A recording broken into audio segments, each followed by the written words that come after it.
Hello and welcome back to Alice Talks Football and welcome back to another live show on the channel. And everybody, you have to smash that like button just to celebrate the fact that that annoying, awful international break was over. For me, I don't really care about England unless it's the Euros or the World Cup.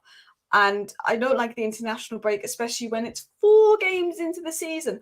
4 games into the season, yet just have an international break. I think it's ridiculous. I think they should do maybe one in November, one in March, and then obviously the competitions. I think there's another international break in a month and absolutely winds me up. And I think it's not been a good international break for United. Sancho drama, Anthony drama, off-field issues, all of that. But you know, there's been some positives. Has there? Maino might be back from injury in a couple of weeks. Amrabat, we signed him, but he's now injured. Sancho deleted the tweet but won't apologise. Like, all the positives are half positives. Maino's closer to getting back from injury. Amrabat is here, but he is injured. And Sancho did delete the post, but he's not apologising. So, yeah, it's really not been a good international break. I was trying to say, let's be positive. I hate being so negative at the moment.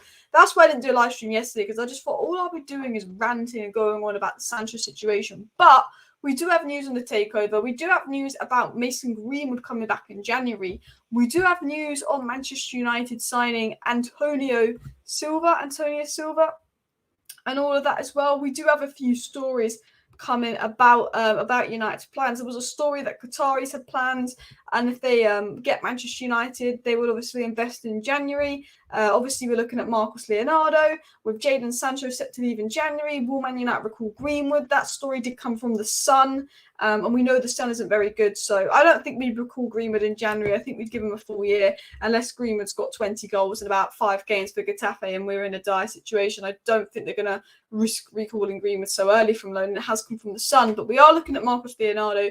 We've actually had talks with Benfica centre-back Antonio Silva. We are looking at Kvaratskhelia. Apparently Victor Osimhen is a long-term signing as well, and Qataris are sort of changing their game plan and essentially saying to the Glazers, we're here to be patient. We're here to wait. You can play all the games you want, but we've got plans.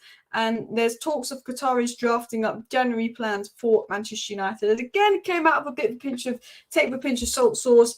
And I think, with the takeover, we will talk about what I think is going on with the takeover right now and everything going on. But I think every article that comes out of the takeover, it's kind of irrelevant now. Like, it could be Fabrizio Romano saying something and it will still almost feel irrelevant because there seems to be no truth to it. But the point of this live stream and the point of this video is to talk about the Brighton game tomorrow, and also just everything going on inside United. I want to talk about Sancho, Marcos Leonardo, Antonio Silva, Qatar. I want to talk about everything going on inside Manchester United. I want to talk about all the goings on right now and just everything, because there's quite a lot of talking points. So please do smash that like button and subscribe if you're new. Eric Ten Hag wants top sober 2024 due to Varane injury. We were actually linked to tap sober a couple of seasons ago, and I can just tell you my screen's going to go really blurry in a second. My Wi-Fi has been absolutely awful, so we'll sort that out as well. Someone said Sir Jim out, and a bit baffling. Our players are injured or coming back from injury going on international duty. Man United's injury list is a joke, and I think United Muppeteers put something up. I'll share this with you. Just everything going on inside this club is awful. Let me show you this from the United Muppeteers. This whole injury scenario at Manchester United it's downright crazy at the moment when you think about it here. The United Muppeteers said this. I think you can see this on my screen. They said Amrabat sitting out a month for a transfer and now he's injured. Like, Amrabat's not played football in ages. He refused to play football for a month to get his transfer and he's injured. Like, we are cursed. Hoyland arrived injured. Varane, Shaw, Malacia, Mount, Heaton, Ahmad, Maino are injured, and the 3 right wingers we had are not available for suspensions or disciplines or otherwise. That's 12 players. I don't understand how this is possible. We are 4 games into the season. We've got Brighton and Bayern Munich, 2 very difficult games, and this is going on inside Man United. It's not Amrabat's fault he's injured. It's not Mount's fault he's injured. It's not Hoyland's fault he's injured. But it's just give me a break. That rumour that Paul Pogba was called Pogba's brother spread that Paul Pogba was putting a curse on Man United or Mbappe or something silly like that. generally feel like, Paul Pogba's put some kind of hearse on Man United right now, because it feels like nothing's gone away. Just to be serious, Paul Pogba hasn't put a curse on United. His brother was making up absolute BS, and his brother sounds like a not very nice person. But, it does feel like someone's put a spell on us at the moment, and that we are cursed, and nothing is going this way. And from what I'm hearing, Amrabat could be back for Bayern Munich. Probably not Bayern Munich, probably more so next 2 weeks. Amrabat's kind of a 1-2 week thing. The fact that he kind of went on international duty, didn't think it was too bad. Rasmus Højlund is back. He's ready to play. And I've heard from someone that he's starting versus Brighton tomorrow ahead of Martial, even though that United are trying to be a little bit precautious with him just because injuries and that. But I've heard that Rasmus Højlund will be starting. But Shaw is out injured and he's not back till December. Malassi is not back for a month. Varane is expected to be back in about 2 weeks as well. And Mount is also expected to be back in about 2 weeks as well. Does anyone really care? Ahmad's still probably at least another month to go, and Maino is at least a couple of weeks to go. But the feeling is by October time, most of the injured players will be back, but they'll probably be replaced by Martial and someone else getting injured. But it does feel like injury FC. Statement FC, injury FC. I want to be winning FC. Winning FC. I want to win. I don't want to be talking about statements. I don't want to be talking about injuries. I don't want to be talking about Sancho refusing to apologise to Ten Hag. I don't want to be talking about this takeover. I want to be talking about, you know what? I lied. I want Man United to put a statement out to say we're getting Qatar. That's the statement I want to be talking about. If you want to put out a statement, Man United, tell me the Glazers are going. That's the statement we want to see. The next statement from Man United better come in the next 3 months, and it better be about the Glazers leading and we get some Qatari owners.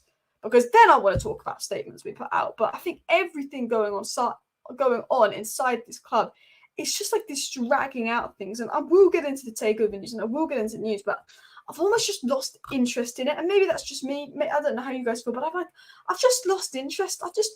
Everything just doesn't seem to be going our way.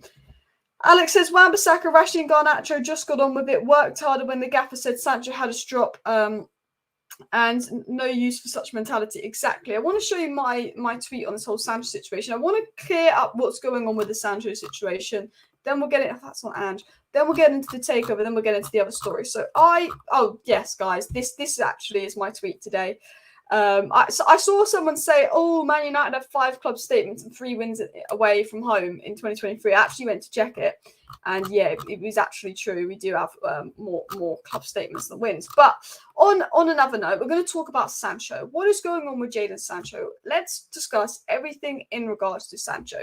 So I said yesterday, it's over for Sancho, and he'll likely be sold to us loan in January. £350,000 a week, and according to reports by The Athletic, he can't show up to training on time or be bothered to make an effort in training. Now, these reports expanded to say on Jadon Sancho that actually under Ollie, sometimes he'd be so bad in training that other players would complain about Sancho's attitude in training. Apparently, other players have said that Sancho's attitude is poor and have actually complained about the levels that Sancho displayed and were actually shocked about Sancho's work ethic. Again, this could just be the media piling up, ganging up on Sancho, but that was kind of a more in-depth analysis on the report.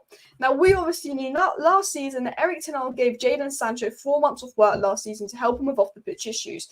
Erik ten Hag knew there was a top player in Sancho. He knew there were some issues going on, and he knew if he wanted Sancho to be at his very best to perform on the pitch, he's got to be in the right headspace mentally, but he's also got to be right for United physically. So ten Hag thought, you know what, I'm going to give you 4 months off work. I'm going to be patient with you because I know you're such a talented footballer. 4 months off work for a footballer on 350 grand a week. That's a very big thing for Ten Hag to do. That's very unheard of. And Ten Hag was nothing but kind about it. And obviously, Sancho, we know, has been dropped because Sancho apparently was not showing Ten Hag the levels he wanted in training. And Sancho feels that he's being treated unfairly and he's being scapegoated. And he feels that other players cannot show the level in trainings, but they don't always get dropped.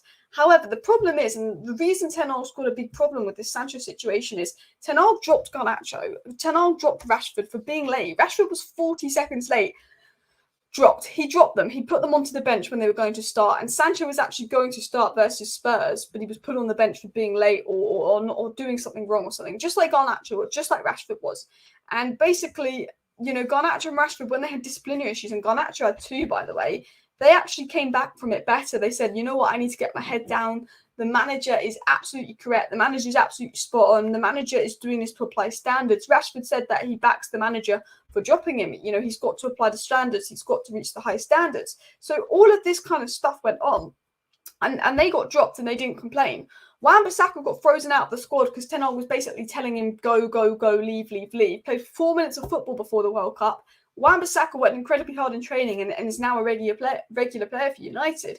You know, so Erik Ten Hag's dropped Sancho. And Erik Ten Hag essentially, according to reports, dropped Sancho because he thought he was doing it for Sancho's own good. Ten Hag saw him dropping Sancho as giving Sancho the kick up the arse he needed. Ten Hag knew there was a fantastic, brilliant player in Jadon Sancho. He knows about the Dortmund Sancho. We all know about the Dortmund Sancho.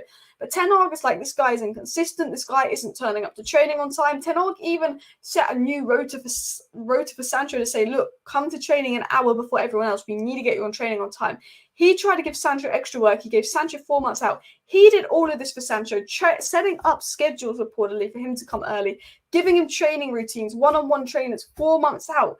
And Erik Ten Hag kind of sees it as Sancho's not helping himself. I'm doing everything I can for Jadon Sancho, but he's not helping himself. He's not caring in training. He's not trying in training. So Erik Ten Hag feels that he's dropped Jadon Sancho and essentially kicked Jadon Sancho out of the Man United squad for what he believed was Sancho's own good. This is going to give Sancho the kick up the bum he needs to fight for his place and get better. Sancho then went on social media, said that Ten Hag's a liar and a scapegoat.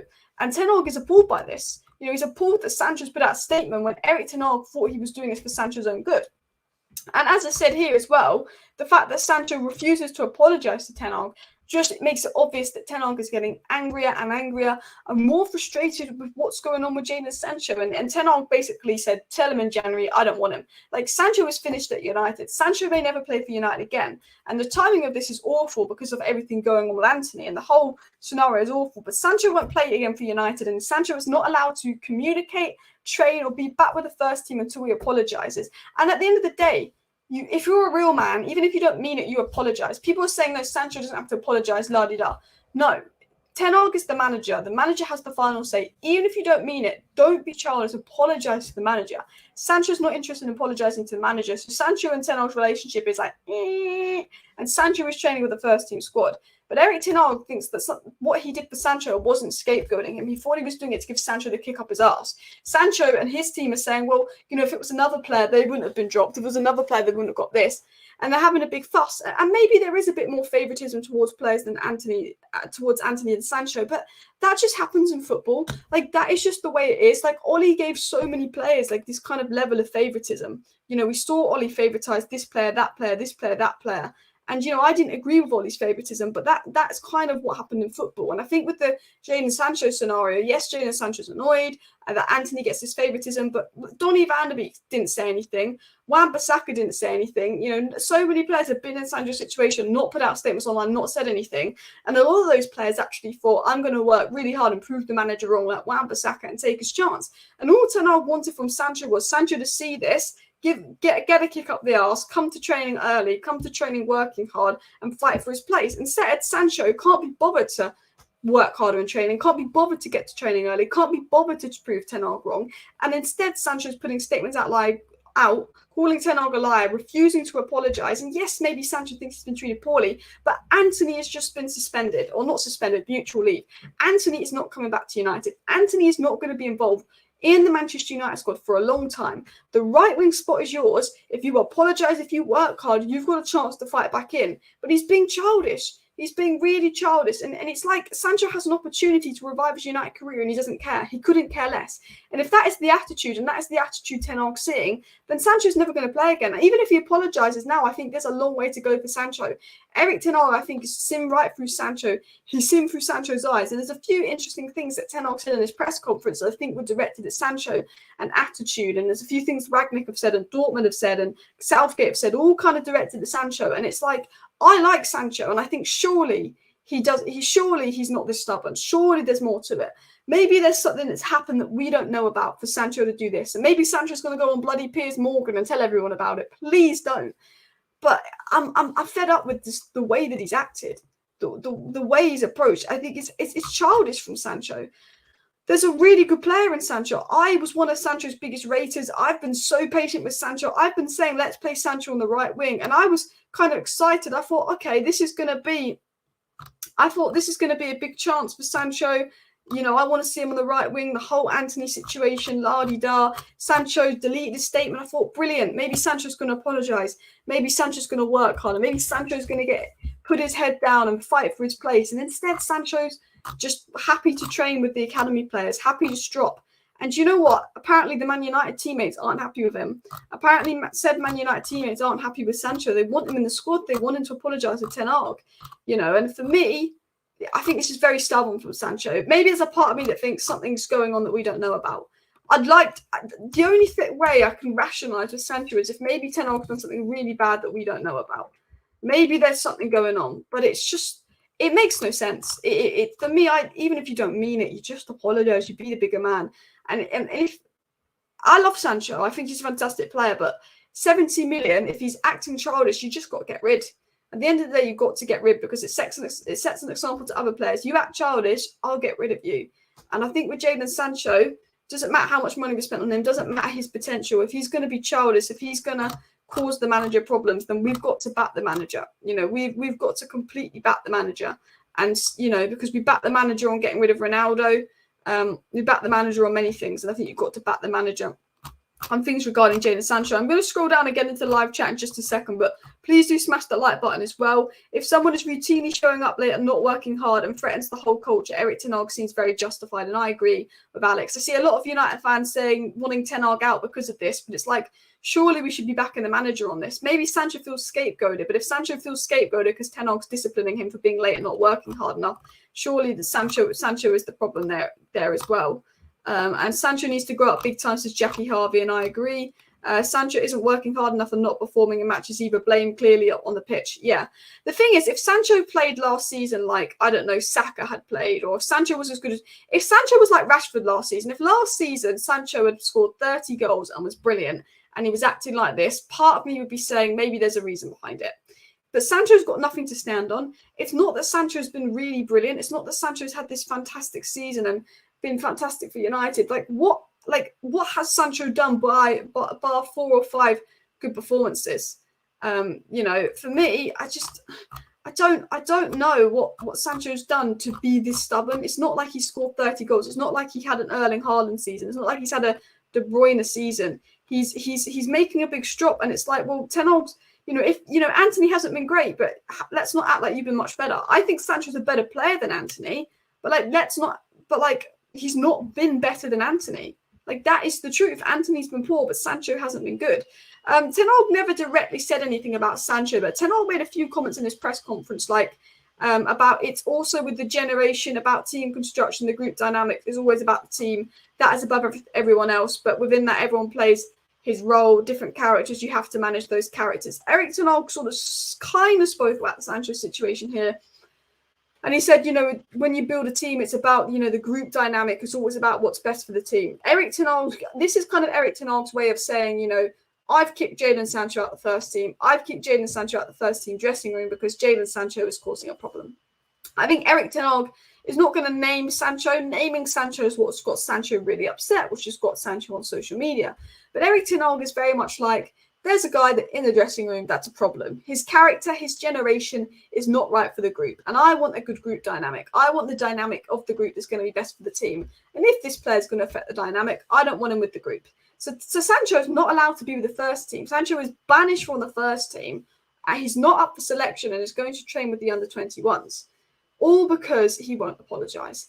If he apologises to Ten Hag, if he comes with the right attitude, Ten Hag brings him back. And if I say this again, Antony is out. Sancho, Antony is out. You know, if you care about United, because in his so-called statement, he said he's going to do what's best for the team and he cares about United.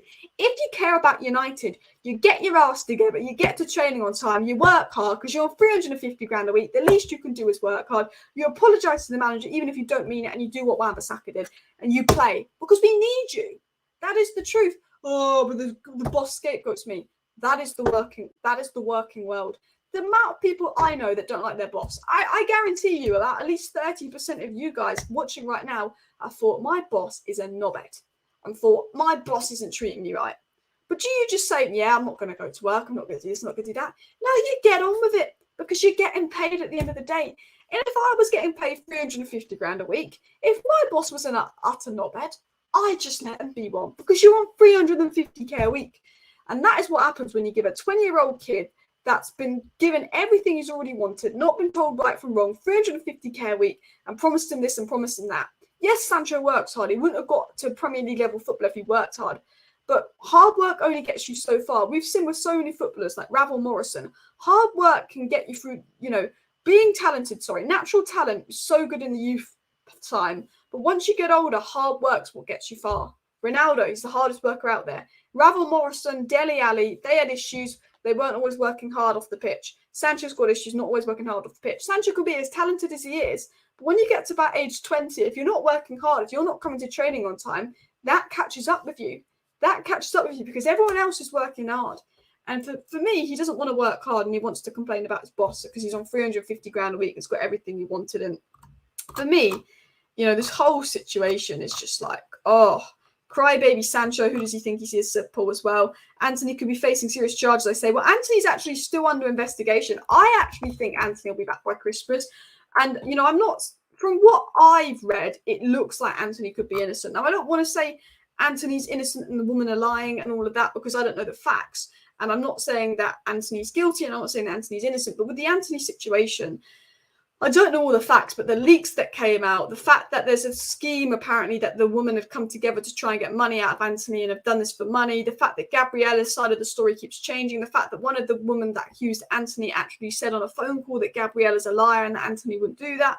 The whole Anthony situation, it's very confusing at the moment. I think that's the way I would describe the Anthony situation. It's, there's obviously something ongoing. Anthony's put out a lot of proof, a lot of statements, a lot of messages to show, this person's lied about this person's lied about that.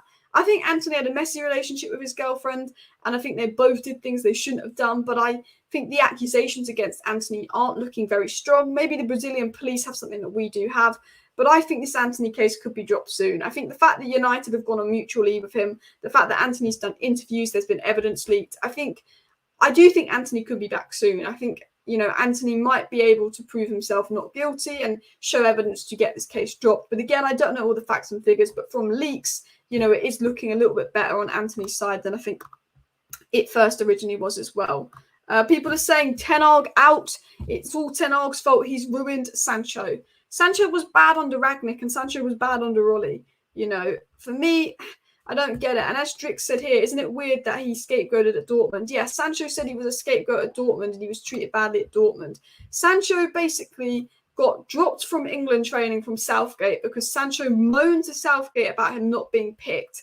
And that's why Southgate said that essentially Sancho was a bad influence in the dressing room and was, when Sancho's not being picked, he's stroppy and it impacts the squad mood. Sancho had claimed he was being scapegoated at Dortmund. Sancho had a reputation of being late, coming back from pre-season at Dortmund very unfit. Sanchez had reputations of causing problems when he was a Man City academy player. And Ollie and Rangnick have had trouble with Sancho. And it seems that obviously Ten Hag's having trouble with Sancho. And this isn't me attacking Jadon Sancho, but this is a situation of a player that at every club he's been at, there's been reports of him causing problems, him being lazy, him not trying. And it's just like, for me, I just want Sancho to just look at what every other player does and just go work hard and fight for his place, because I want to see Sancho on that right wing. I don't want to see Bruno Fernandes on that right wing. I want to see Sancho on that right wing as well. Rewarding players who give 100% day in, day out, who don't is not favoritism. It's a basic requirement for good moral dressing room. A less talented player giving 100% is worth more. 100%. I think James is right here. The situation is Sancho and Anthony. Who is a better player, Sancho or Anthony? Sancho is a better player than Anthony. That is a fact. Sancho is a better player than Anthony. But over the last year at United, who had a better season last season, Sancho or Anthony? I actually think Anthony had more good games than Sancho last season. However, Anthony did play more games. Now, Anthony's been poor, Sancho's been poor. Both have been inconsistent. I think in terms of performances, Anthony and Sancho have been very equal at United. Sancho is a better player than Anthony, but Anthony will track back. Anthony will have games where even if he's not good, he's heavily involved, he's tracking back, he's doing a shift for the team.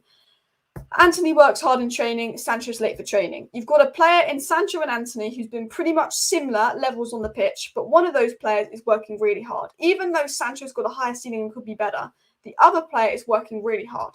So you go, you know what? I'm going to reward the player working hard because that's going to send a message to everyone else in the squad that, you know, you could be more talented, but if you're not working hard enough, I'm going to pick this player. And that's what Sancho doesn't like. Yes, you're better than Anthony. Yes, Anthony hasn't been good on the pitch. But if you've not been training well, if you've been stroppy in training because you haven't been picked and you're all annoyed and Ten Hag drops you for your attitude and then you put statements online, you might be the problem. It was said, you know, in a report and a leak that came out that Sancho can't handle criticism well. Sancho, when he's criticised, he gets angry at people rather than takes it constructively. Cristiano Ronaldo said there was a few young players at United who we didn't name that when he would criticise, they would get all stroppy with him.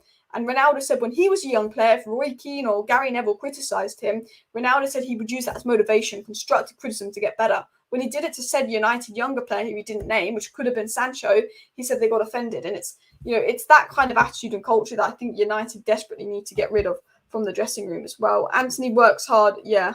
And I just think for me, Sancho having disciplinary issues at City, Dortmund and England and now us, you know, I'd like to think there's more to the story and maybe there's something on Sancho's side that we don't know, but it just, for me, it just looks a little bit childish from Sancho.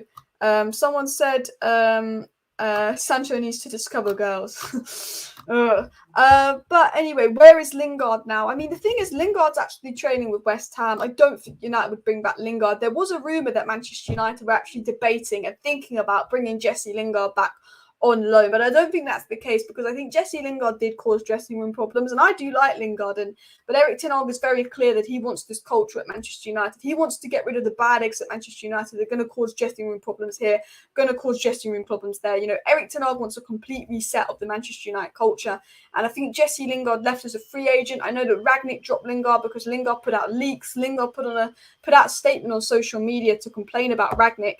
And then Lingard had a big strop that he didn't get a loan move to Newcastle that January. So Man United gave him a holiday. Rangnick called him out and said he's on holiday because he's angry he didn't get a move. Lingard went on social media. Lingard went and blabbed his mouth to Paul Scholes, saying there was dressing room problems at United. And while I like Jesse Lingard, and I don't think the blame was totally on him, I think there was loads of leakers. I think there was loads of negativity in and around Manchester United while Lingard was here. I don't think Lingard would come back, despite a rumour that we're thinking of bringing him back because he's a free agent and we could bring him back to play on the right wing, just because I think he did cause a lot of issues under Rangnick and on the way out. It was a toxic end to Lingard's career, which was a shame. And again, I don't blame Lingard for it. I mean, people might call me crazy, but Lingard leaked, Lingard did this. I don't blame Lingard for the end of his career. Ollie promised him game time. He had a brilliant loan spell at West Ham. Ollie promised him game time, just didn't even give him a minute. Even when we were playing bad and said performer was playing bad, Lingard still didn't get a minute.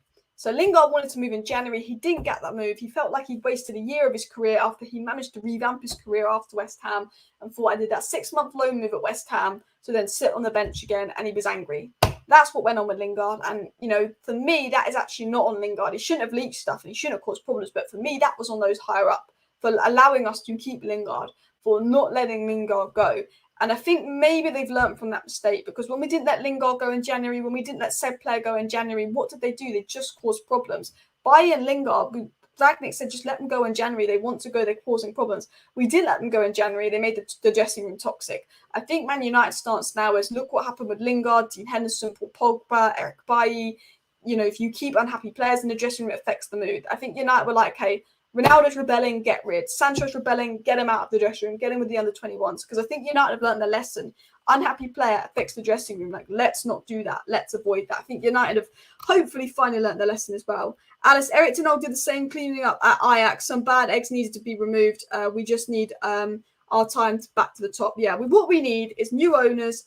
100% is the most important thing. A new board, a new structure, back the manager, get the signings in, get the bad eggs out. And that's how we get back to the top as well. Everyone is naturally talented in the Prem. The difference is the drive and desire to harness the talents as Will. And I think Will is absolutely spot on with that as well.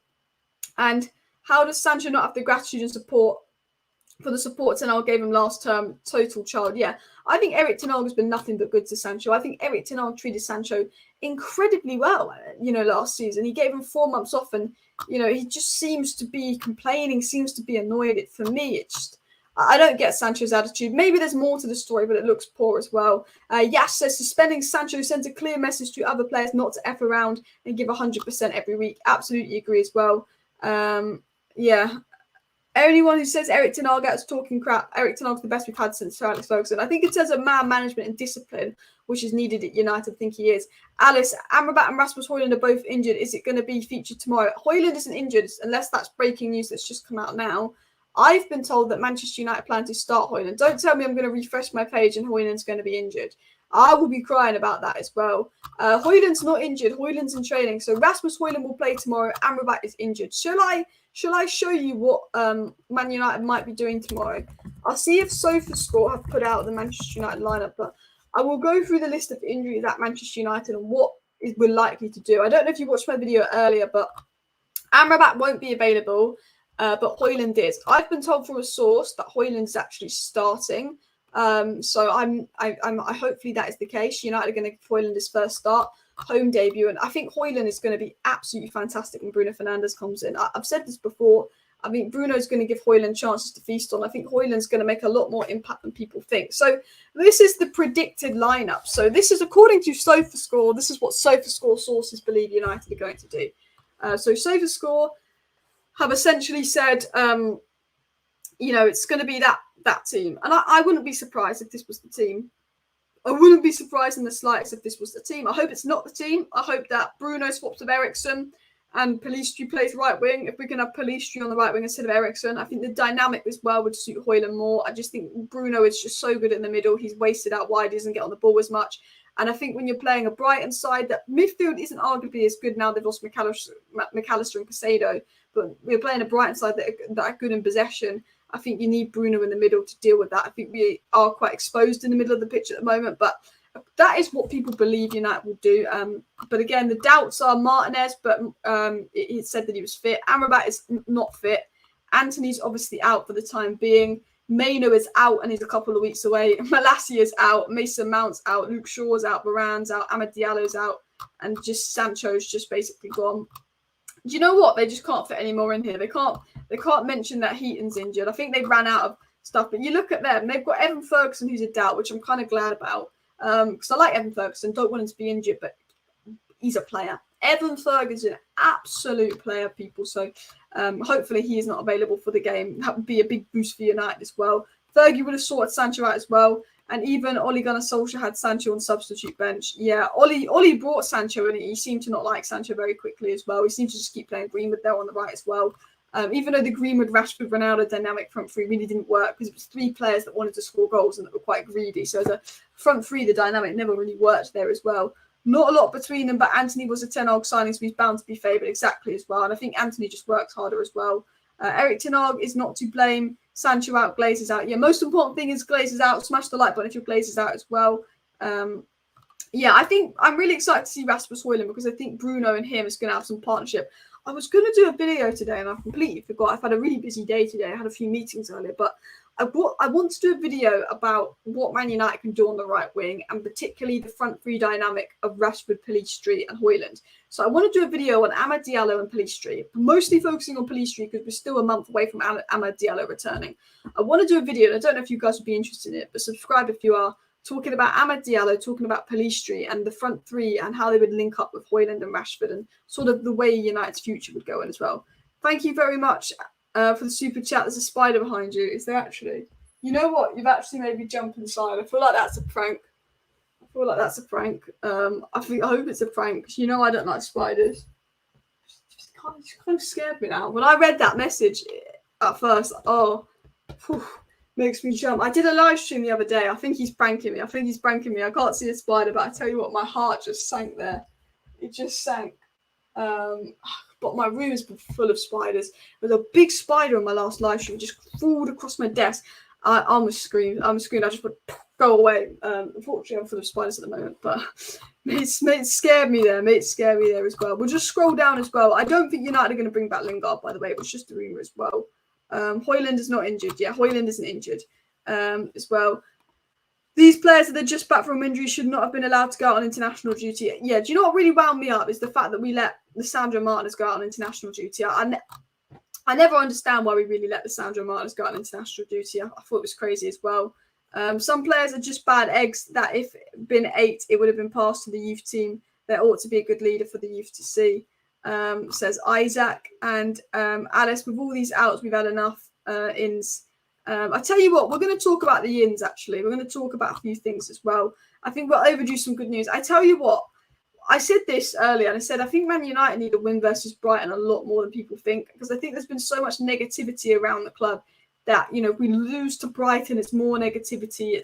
It feels like the season's going downhill, and we just need a win to really boost morale and stuff, really boost the mood at United.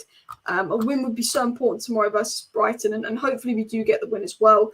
There is a rumour coming out that United are actually scouting Tchouaméni as a long-term Casemiro replacement. Maybe that could be the positive news we're looking for, but I think, again, that is PR spin. But we do have a little bit of positive news coming from good sources about Antonio Silva. Manchester United have made Antonio Silva, and followed by Tapsoba, their 2 priority right-back signings for next season. United are obviously looking to sign a right centre-back for next season, but in fact, United would be interested in potentially signing 2 centre-backs next season, with Varane's injury record looking at an opportunity to maybe move them on. It was said that Manchester United would like 2 centre-backs, a DM, a right winger, potentially another striker, and a right back, depending on how the season goes, injuries, ins and outs. Manchester United's number 1 target ahead of next season is a centre-back. This would also allow them to have more leverage to help move Maguire on, who's eating up at the wage bill and is not wanted by Erik ten Hag.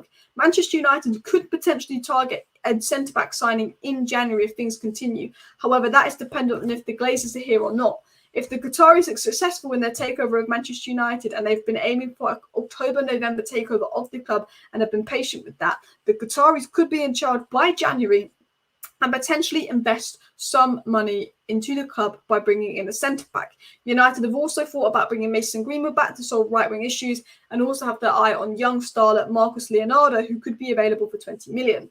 While with the Glazers in charge and the Glazers being very slow and dragging on this takeover, and this takeover could be ongoing till December, it seems very clear that if United do get new owners and the Qataris are still saying they're in the race and they're willing to be patient, and the Qataris have new plans, if United do get new owners in the Qataris, January investment could be very, very likely. But again, it was said that that is all dependent on sort of what goes on inside Manchester United, is what reports are saying. They're saying we are interested in Antonio Silva, but that would likely be a summer move. Likely January moves would be more someone like Marcus Leonardo. Potential bringing back of Mason Greenwood, but that was said by the Sun, so I'd take that bit with a pinch of salt. But there was a few interesting things that are said about the Qataris. They said that the Qataris, you know, while frustrated, they're not leaving the takeover anytime soon. They are there, they're patiently waiting, and they want to do a deal with the Glazers.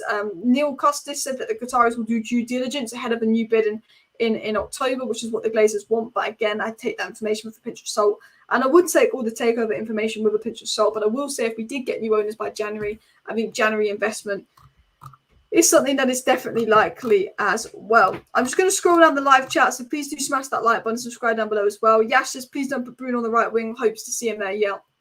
The one thing I don't want to see tomorrow is Bruno on the right wing. I want to see Pellistri on the right wing as well.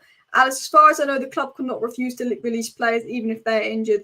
The international country doctor has confirmed injury. Yeah, I mean, we can't refuse it, but I hate that we let injured players go out on international break. We need to stop it, like Sir Alex did as well. Alex, when a kid is being paid a huge amount of money, he'll surely misbehave, and that's what's happening with Sancho. And I think that's the truth. I think Sancho's money is not the great. Apparently, Manchester United men have done a takeover tweet. Let me have a look at this. Let me have a look and see if there's any takeover news coming out then. I was just talking about the takeover. What's it called? What's the account called again? Manchester United men. Manchester News. Let's have a look. This is a bit of an aggregator account. They do things that they know will get clicks as well. Erik ten Hag stressed he inherited a no-good culture at the club. Talking about ten Hag. They've just said that Sir Jim Ratcliffe is more confident than Sheikh Yassim about possible takeover. And that is true. Basically, you know, I don't know if it's going to be the Qataris. I don't know if it's going to be Sir Jim. I don't know what's going on inside United. But there are reports coming out actually saying that Qatar are still in the race and Qatar are willing to be patient and they're not leaving the race anytime soon. But they're saying that Sir Jim seems to have more confidence. Now, is this a game? Is it a negotiation tactic? Who knows? You know, who knows? I think, you know, every time we heard that Sir Jim was more confident, Qatar's put in another bid. The Glazers want Qatar to put in another bid. The reason the takeover isn't done is because the Glazers want another bid from Qatar. That is the truth. That is the fact. The whole delay with this takeover, and I will tell you this, it doesn't take a genius to tell you this. A lot of takeover stories, a lot of takeover news we get at Manchester United we have to take it with a massive pinch of salt. We can't believe it. But there's one thing I will tell you, and it doesn't matter who said it, it's true. The reason the takeover is being delayed is because the Glazers want either Sir Jim or Qatar to up their bid, but they know Qatar have the kind of money. And the whole reason behind the real delays at United is the Glazers want more money from Qatar. So if there's anything the Glazers can do to get more money from Qatar, they will do it. That is to delay to the takeover. If that puts out reports that Sir Jim is more confident, they will do it. But maybe Sir Jim is more confident. Who knows? I think with the takeover, it's hard to know what to believe, but we do know that the Glazers want more money out of Qatar. And we do know that saying Sir Jim is more confident and saying that they're going to stay and put all these threats and news out has caused Qatar to up their bid twice in the past. Could they be doing it to get a third bid from Qatar? Who knows? I think with the takeover, I'm trying to avoid talking too much about it because it's just, oh, maybe it's this, maybe it's that. It's all, I think, very speculative. And I think, you know, it's so like, oh, maybe this is happening, maybe that is happening. And it is so boring, but I think that's really sort of what's going on inside United. It's just a bit of a mess as well. It's almost a year and not a week, and almost not a day goes past where you don't put takeover in titles. Just stop. I mean, it is getting boring, but I just talk about what's in the United news. Like, I just read the United news and I talk about it, because if I don't talk about it, people will be like, Alice, did you read this story by blah, blah, blah, blah, blah, blah? And I'm like, well, it's a nothing story, but fine, I'll mention it. I talk about everything that comes out regarding United, even BS stories. The amount of times I've done a video and I said, look, guys, this story's come out, don't believe it. I just say everything because, you know, just cover everything. But I think with the takeover, it's so boring. The only thing in Jim's favour is the main rats, Joe and Abram, would ideally want to stay with minority capacity if they had their chance. Yeah, the only thing Jim has got over Qatar is the potential to keep the Glazers there as well. What's the news on Tapsoba? That United are looking at him and he's on the list of 4 centre-backs they're inquiring about bringing in next summer. United have made it clear they want to actually probably bring in 2 centre-backs next summer, and that the first signing, Man United's priority signing, is a centre-back. Now, last season, our priority signing was a striker, and we didn't get him in until bloody August. So, you know, our priority signing being a centre-back means that they might not come into August. But it is said that United want to get 2 centre-backs in and 1 in at the start of the window, and they've got a list of 4 names. Now, I really like the Sporting centre-back, Demonde, but it doesn't seem like United sort of go in that direction, unfortunately, as well. If Sir Jim wins, it's game over. Sir Jim Rat hasn't got any money to invest in the infrastructure. If he has, why hasn't he invested more into Nice? And that's the worrying thing about Sir Jim, is he's not run Nice well. So nothing convinces me that he's going to run United particularly well. And if Qatar win, they said they will delist the club from the stock market. Can't wait to not hear about stock prices anymore. They'll prevail, yeah. And I think that's why a lot of people want the Qataris as well, just because they'll clear the debt. We're no longer a stock market club. They've got plans to buy players in January if they're here in January. They've got plans to do many things: new board, new stadium, new infrastructure. There's a big reason why a lot of the fans would prefer Qatar to Sir Jim. Yes, Sir Jim is a so-called United fan, and he said he's not going to give the Glazers any power. But at the same time, with Sir Jim Ratcliffe, he's also like given the Glazers an opportunity to stay. You know, he's given the Glazers an opportunity to stay, and it's just like, you know, if you're a Man United fan, even if that means the Glazers don't get any power, you've given an opportunity to stay. You said, I can't rebuild the stadium, I can't clear the debt, and you've not run Nice well, you've not run the other clubs you've run well.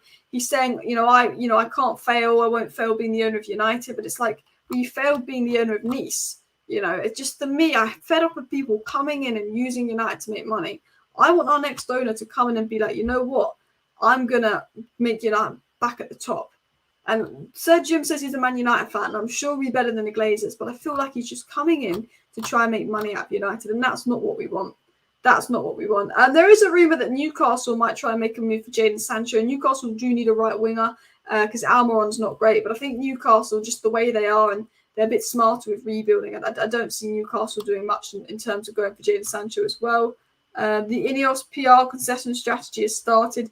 Potentially, Ineos are going to put out, as Mick said, PR reports that the Glazers are demanding this and that, and they're going to walk away because they're not going to give the Glazers this and that could be the start of the end. There was a feeling from reports that we're going to get takeover news coming out end of September, October time. That's when it's going to heat up. David Ornstein said he's heard that post-transfer window it will start to heat up again, and the Glazers will be looking for it to heat up again post-transfer window. But, you know, who really knows? Who really knows? I'm absolutely fed up of talking about it, to be honest. You know, the Sancho situation I'm bored of. The Anthony situation is unfortunate and I'm bored of, and I don't want to talk about something I don't know the facts on. The takeover situation I'm fed up with. But as of tomorrow, I can talk about the Brighton game. You know, I'm just looking forward to being able to actually talk about Manchester United versus Brighton tomorrow. You know, talk about that game, because for me, all I've been talking about at the moment is woo, woo, woo, woo, woo. And it would be nice to just talk about something new. The international break's gone on too long. And look, it's a crime to have an international break four games into the season. Absolute crime. 4 games into the season, you hit us with an international break. I just think, my. Absolute crime, international break. But it's nice that it's basically over. It's nice that we've got a Brighton game. And for me, we need a win versus Brighton. I don't want to be sitting here going, oh, we've lost to Brighton. It's all a big nightmare. We've lost to Brighton. I want to be positive as well. Newcastle will be like City with new owners soon. We need new owners to compete with Newcastle and City. Play Sancho right wing tomorrow, see what happens. Sancho's not up for selection tomorrow. Sancho's, won't be up for selection until he apologises to Ten Hag, and Sancho doesn't want to do that as well. RJ says the media hate us, they do. And Sancho will not play tomorrow for a while. Sancho may never play again. Sancho may never play again, and may never play again. Greenwood may never play again. We've lost 3 right wingers. The club is a mess. But look, people, thank you for tuning into today's live stream. It was a bit of a let's talk everything going on at United live stream. Please do smash that like button. Subscribe down below if you're new. Share the video. I'll see you next time, and bye.